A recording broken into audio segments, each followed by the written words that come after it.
नमस्ते। आज हम एक बहुत ही खास गीत की दुनिया में चलेंगे। एक ऐसा गीत जो असम के चाय बागान समुदाय की पूरी कहानी बयां करता है। तो असम देशर गीत की शुरुआत किसी कहानी से नहीं होती, बल्कि एक बहुत ही पावरफुल इमेज से होती है। बस ये कुछ शब्द, हरे भरे चाय के बागान, और समझिए पूरे गीत का स्टेज सेट हो जाता है।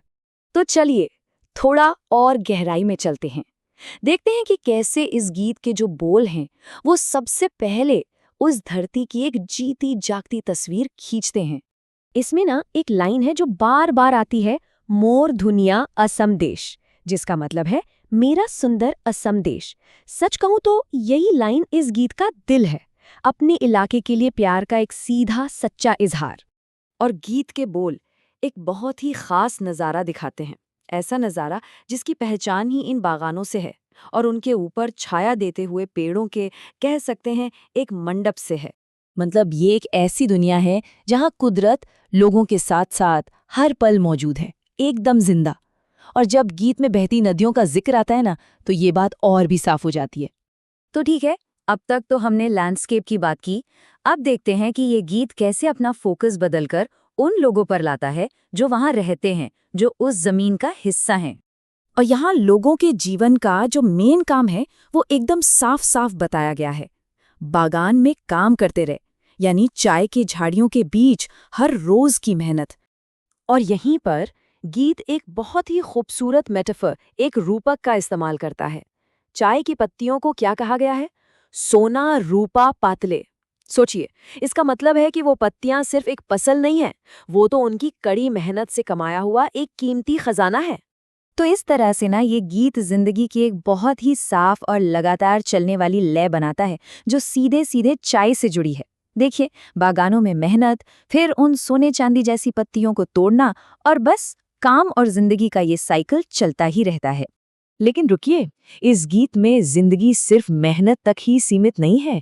नहीं, ये तो खुशियों और त्योहारों से भी भरी हुई है। तो एक सवाल मन में आता है ना, कि इतनी मेहनत, इतने काम के बीच इस कम्युनिटी की, इस समुदाय की आत्मा क्या है? और गीत इसका जवाब देता है, कल्चर और खुशी की एक तस्वीर दिखाकर। ये वो खास पल होते हैं जब सब एक साथ आते हैं, जश्न मनाते हैं, जैसे झूम नाच है, झूमरी नाच है, दुर्गा पूजा का त्योहार है। असल में यही वो पल हैं जो बताते हैं कि इस समुदाय की असली भावना क्या है। गीत में जिक्र आता है झूम नाचे का। सोचिए, सब लोग एक साथ ताल पर झूम रहे हैं। ये जो इमेज बनती है ना, ये लोगों, संगीत और उस धरती के बीच के गहरे रिश्ते को दिखाती है। तो फिर इस छोटे से प्यारे से गीत का लास्टिंग मैसेज क्या है? ये हमें ले जाता है गीत की गूंज तक, इसकी लेगेसी तक। असम देशर सिर्फ एक गाना नहीं है, ये उससे कहीं बढ़कर है। ये तो एक ऐसा जरिया है जिसने एक पूरे समुदाय की पहचान को अपने अंदर सहेज कर रखा है। ये गीत ना बहुत ही खूबसूरती से एक बैलेंस बनाता है, जिंदगी कैसी है ये बताने और उस जिंदगी को सेलिब्रेट करने के बीच। मतलब एक तरफ तो ये हरे चाय के बागान और रोज के काम को दिखाता है, तो वहीं दूसरी तरफ कम्युनिटी की भावना, नाच गाने और साथ मनाए जाने वाले त्योहारों का जश्न भी मनाता है। और आखिर में गीत घूम फिरकर अपनी मेन थीम पर वापस आ जाता है। वही लाइन, मोर धुनिया असम देश। ये अपने घर, अपनी मिट्टी से जुड़ाव और प्यार का एक बहुत ही पावरफुल एक्सप्रेशन है जो सबको एक साथ जोड़ता है।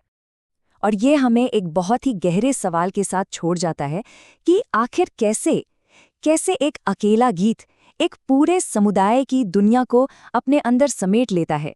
शायद ये हमें यही याद दिलाता है कि आर्ट के अंदर किसी भी कल्चर के काम, खुशी और पहचान की पूरी कहानी मिल सकती है।